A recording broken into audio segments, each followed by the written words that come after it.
What if I told you that everything you've been taught about how to attract someone is completely backwards? Think about it. For years you've heard the same thing. Be attentive, be thoughtful, show how much you care, text first, call if they don't answer, be there when they need you. And you've done it. With conviction, with total commitment. And yet, here you are, watching the person you like drift away in the exact same proportion that you move closer, as if there were an invisible force pushing in the opposite direction every time you took a step forward. As if the more you gave, the less people valued what you offered. You're not alone in this. In fact, if there's one thing millions of people around the world share, regardless of age, culture, or background, it's precisely that feeling. Giving everything in a relationship and receiving less and less in return. And the most disturbing part isn't the rejection itself. The most disturbing part is not understanding why it happens. Because you haven't done anything wrong. You've been exactly what you were told you should be. And still, it didn't work. Today, we're going to talk about something nobody explains clearly. Something psychology has been studying for decades, but that almost never reaches everyday conversations. We're going to talk about why the human brain, in a completely irrational yet absolutely predictable way, feels more attracted to what it cannot fully figure out, to what creates uncertainty, to what doesn't reveal everything all at once. And we're going to talk about what you can specifically do to stop sabotaging your own relationships without realizing it. But before we continue, I want you to understand something fundamental. This is not about manipulating anyone. It's not about playing with people's emotions like it's a chess game. It's about understanding yourself. Understanding what signals you're sending without realizing it. What messages your behavior communicates before you even open your mouth. And how you can begin relating to others from a completely different place, from security instead of fear, from choice instead of need. Because yes, there's a huge difference between relating from fear and relating from choice. And that's exactly the point where everything changes. Let's start at the beginning.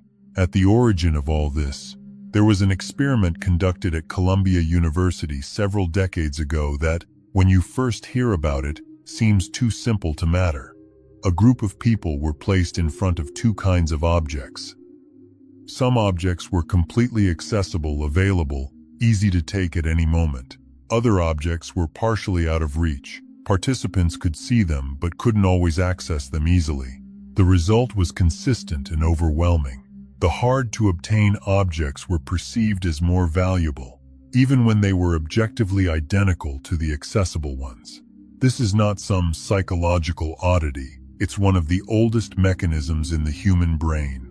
It's called the principle of scarcity, and it doesn't just apply to material objects.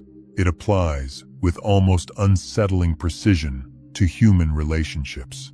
When someone feels they can have you at any moment, that you'll always be available, that you'll answer within seconds, that you'll cancel your plans if they call, that person's brain does something automatic. It classifies you as safe. And safety, as cruel as it may sound, rarely activates desire. Desire needs tension. It needs a small space of uncertainty. It needs to wonder, will this still be here tomorrow? But pay attention, because here comes the part most people misunderstand. This is not about pretending not to care. It's not about strategically ignoring messages or acting cold to create anxiety. That's not strategy, that's cruelty, disguised as tactics. What psychology actually describes is something much deeper and much more honest. It's about having a life so full, so personal, so genuinely yours, that your attention is naturally limited. Not because you pretend it is, but because it truly is. And that difference, though it seems small, changes everything. Let me tell you something. There are two types of people who arrive at a first date. The first arrives with one thing on their mind, hoping to be liked. Hoping the other person finds them interesting, attractive, funny. Hoping that by the end of the night the other person wants to see them again. All their energy is directed outward, toward the other person's approval. The second person arrives with a completely different question in mind. Am I going to like this person? Will they meet my standards? Will I want to see them again? The first is operating from external evaluation. The second is operating from internal evaluation. And even though they appear to be doing the same thing, they're sending radically different signals. The first communicates a need for validation. The second communicates personal standards. And personal standards, though rarely mentioned explicitly, are one of the most attractive traits that exist. Because having standards says, I have a life, I have values. Not everyone passes the filter. And that instinctively creates something in the other person that is difficult to explain, but impossible to ignore. The desire to pass that filter. Now then, where does all this dynamic come from? Why does the human brain work this way? Why aren't we simply attracted to whoever is nicest or most available? To understand that, we need to talk about dopamine, but not in the way people usually talk about it. Because dopamine is not, as it's often described, the molecule of pleasure. Dopamine is, much more accurately, the molecule of anticipation. The difference is crucial. When you know with certainty that something will happen, when the outcome is guaranteed, the dopamine release is minimal. The brain doesn't need to motivate you towards something you already have secured. But when there's uncertainty, when the outcome could be yes or could be no, when you don't know exactly what's going to happen, the dopaminergic system activates in a completely different way, more intensely, more persistently, more addictively. Wolfram Schultz's studies on dopamine neurons in primates demonstrated this so clearly that they stunned the scientific community for years. When a monkey received a reward predictably, dopamine neurons responded exactly at the moment the reward was delivered. But when the reward became unpredictable, sometimes arriving, sometimes not, the neurons fired much earlier, at the moment of anticipating that the reward might arrive. And the intensity of that response was considerably stronger. Translated into the language of human relationships, this means something that may feel uncomfortable to hear. The person who always replies immediately, who is always available, who never creates any uncertainty, activates the other person's reward system less than the person who occasionally takes time to reply. Not because they're playing games, but because they have things to do. Because their attention is not permanently tied to a screen waiting for a message. Because their life does not revolve around that interaction. This is what psychology calls intermittent reinforcement, and it's one of the most powerful mechanisms for creating attachment. Not healthy attachment, mind you, but the kind that makes you check your phone 40 times hoping for something that never comes. The problem is that when we apply this artificially, when we calculate it coldly, we create something toxic. But when it happens naturally because someone genuinely has a life of their own, it becomes completely irresistible. And here we arrive at the core of everything I want to tell you today. The difference between someone who creates attraction authentically and someone who tries to manipulate isn't in the external behavior. Sometimes the behavior looks identical. The difference lies in the source, in the why, in whether that person is truly that way or merely pretending to be. And the human brain, even if it can't consciously explain it, detects that difference with astonishing precision. There's something in posture, tone of voice, response timing, micro-expressions, and the consistency between what is said and what is done that communicates far more than any strategy can hide. That's why what I'm going to share with you for the rest of this video is not a series of tricks. It's an invitation to build something real, something that doesn't need disguise because it already is, in itself, exactly what it needs to be. Let's begin with the most common mistake, the one almost everyone makes when they feel attracted to someone. It's called signal overload, and it works like this. When you like someone, your brain enters a heightened state of alert. You want to make sure that person knows you exist, knows you care, knows you're there. And so you start sending signals, lots of signals, too many signals, frequent messages, comments on their posts, asking how they are, suggesting plans, compliments, thoughtful gestures, and all of this, which comes from a genuinely good place, from a desire to connect, has a paradoxical effect.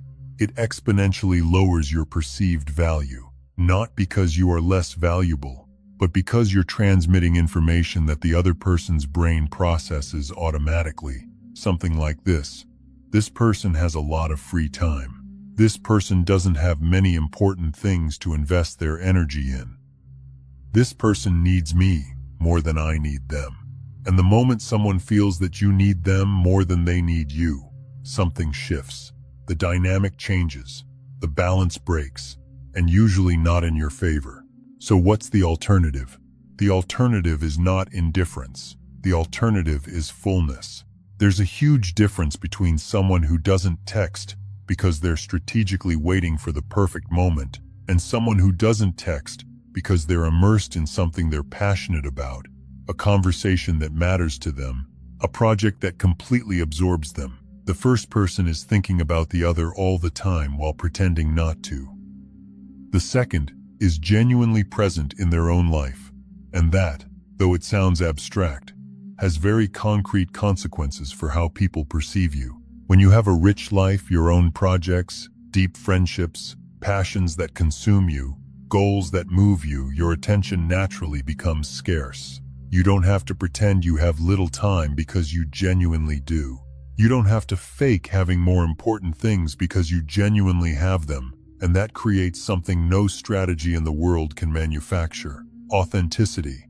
And authenticity, combined with the real scarcity of attention, is something the human brain perceives as extraordinarily attractive. There's a concept in psychology called emotional investment, and it's essential for understanding how attachment is built in relationships. The basic idea is this: people value more what they have invested in, not because the object itself is objectively more valuable, but because the effort they put into obtaining it fills it with meaning. Think about this. When do you value something more? When it's given to you for free, or when you obtain it after effort? The answer is almost always the same. Effort creates subjective value, and this applies, with almost mathematical logic, to relationships. When someone has to make a little effort to get your attention, when they have to think about what to say to keep the conversation interesting, when they feel your time is valuable and not every message will receive an enthusiastic response, they begin investing. And the more they invest, the more emotionally involved they become. Not because you manipulated them, but because that's how the human brain works. Psychologist Robert Cialdini documented this extensively in his research on influence and persuasion. Commitment and consistency are two of the most powerful mechanisms governing human behavior. Once someone has invested in something, they tend to keep investing to justify what they've already put in. And in relationships, that dynamic creates a self-reinforcing spiral of involvement. But there's something very few people mention, and I think it's crucial. For someone to invest in you, you have to leave room for them to do so. If you already give everything before they ask, if you answer before they finish formulating the question, if you're already available before they need you, there's no room left for investment. There's nothing to earn because they already have everything. And so, even if they appreciate you, even if they like you, even if they're attracted to you, there's nothing emotionally pulling them toward you, because the brain does not invest where everything is already guaranteed. Now I want to talk about what I believe is the most important piece of this entire puzzle, and it has to do with you, not the other person. It's called emotional independence. And it is perhaps the most attractive trait a human being can possess, regardless of gender, age, or cultural context. Emotional independence does not mean feeling nothing. It does not mean being cold or distant. It does not mean things don't affect you. It means your emotional state does not depend on someone else's validation. It means you can be okay even if you haven't received a message. That you can enjoy your day even if you don't know whether that person is thinking about you. that your mood doesn't radically change based on what someone you just met says or does. And this, though it sounds like a psychological description, has a physical, tangible, observable effect on the way you relate to others.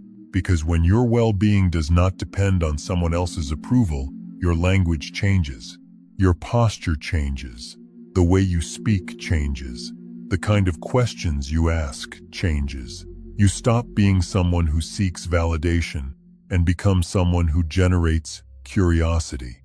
You stop constantly asking what the other person feels and begin sharing what you feel from a place of security. And that security, that emotional steadiness, is perceived by the other person's brain as a signal of high value, not necessarily consciously, but instinctively. The same mechanism that makes you feel safe around someone who clearly knows what they're doing, even if you can't explain why. Now, the obvious question is, how do you build emotional independence? Because if you emotionally depend on someone else's validation, you can't simply decide to stop. It doesn't work like that. It's not a switch you can flip through willpower alone. The answer, though initially unsettling, is this. You build emotional independence by filling your life with meaningful things, projects, relationships, learning, experiences, challenges that demand something from you and reward you in return.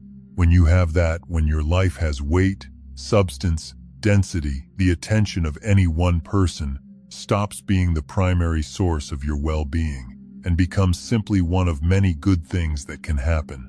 And that shift in perspective changes everything, because then you're no longer waiting. You're no longer staring anxiously at your phone. You're no longer analyzing response times or searching for hidden meanings in every message. You're living. And that difference, even if you never verbalize it, is perceived by everyone around you. I want to pause here because there's something I need to tell you with absolute clarity. Everything I'm describing may, at times, sound like a set of tactics for making someone attracted to you. And I understand that interpretation. But I want you to understand that the intention is exactly the opposite. Because if you apply these ideas as tactics, if you turn them into calculated strategies without changing anything inside yourself, they will fail. Maybe not immediately, but they will fail. Because the human brain is far more sensitive to authenticity than we usually assume. What truly transforms relationships is not learning to behave differently. It's becoming different. It's building a life worth living for its own sake. It's developing such a solid relationship with yourself that you no longer need anyone else to complete it. It's learning to choose from strength instead of clinging from fear. Because when you choose from strength, when you say yes to someone because you genuinely want them in your life, not because you're afraid of being alone, the dynamic of the relationship changes from the very beginning. The energy is completely different, and the other person feels it. They may not always know how to describe it, but they feel it. There's a concept I find fundamental, and I want you to remember it. It's called the point of indifference, and it has nothing to do with not caring. The point of indifference is the place from which you can want something without needing it, from which you can desire something to happen without suffering if it doesn't, from which you can be genuinely interested in someone without your life depending on whether they reciprocate. It's a very difficult point to reach when you're in the middle of intense attraction, because attraction has a way of clouding everything, of making that person seem like the only possible solution to something you didn't even know you needed. And from that place of emotional urgency, it's almost impossible to relate in a healthy way, because everything you do becomes colored by need. And need, when it's too visible, repels. The point of indifference is not reached by suppressing what you feel. It's reached by widening your perspective, by remembering that there are other interesting people in the world, that your life has value regardless of what happens with this particular relationship, that if this doesn't work out, it's not because something inside you is broken, it's simply because it wasn't meant to be. And paradoxically, when you reach that place, when you genuinely reach it and don't merely pretend, you become much more attractive. not because your face changed, or your social status, or anything external, but because you change the energy from which you relate to others. And that energy, completely invisible yet absolutely real, is the first thing anyone perceives when they come into contact with you. I want to talk now about communication, because many times the problem is not what we say but how we say it. And more specifically, when we say it and from where. There's an enormous difference between sharing something about yourself because you want the other person to know you, and sharing something about yourself because you want the other person's approval. The external result may look identical, the same facts, the same story, sometimes even the same words, but the effect on the listener is radically different. When you speak from a desire to be known, there's a calmness in the way you do it. You're not seeking a specific reaction. You're not monitoring the other person's body language while you talk to see if they're reacting the way you hoped. You simply share. And that absence of expectation creates a space where the other person can truly listen to you, instead of feeling pressured to respond a certain way. When you speak from fear of disapproval, there's subtle tension in everything. The rhythm, the words you choose, the moments you seek confirmation through eye contact. And that tension, though often unconscious, creates a vague discomfort in the other person. Something they can't quite name but that makes them want to create distance. The most attractive communication is communication that expects nothing in return. The kind that says what it needs to say and then leaves space. The kind that asks questions because it genuinely wants to know, not because it wants to appear interesting by asking them. The kind that shares vulnerability from strength not to generate pity, but because it feels safe enough to be seen as it truly is. This brings us to another point I want to explore carefully: vulnerability. There's a widespread and rather damaging idea that showing vulnerability is a sign of weakness. That to be attractive you must appear invulnerable, certain about everything, flawless. And that is simply false. Authentic vulnerability, the kind that comes from strength and not fear, is extraordinarily attractive because it creates connection, because it says, I don't need to pretend to be perfect with you. I feel safe enough to be real. The problem is that there are two kinds of vulnerability, and though they look similar, they are completely different. The first is vulnerability from strength. I share something difficult about myself because I trust myself. And I trust the conversation, but I do not need your reaction to be specifically one thing or another in order to be okay. The second is vulnerability from desperation. I emotionally collapse in front of you because I need you to hold me up, validate me, give me something I cannot give myself. The first builds intimacy. The second creates pressure.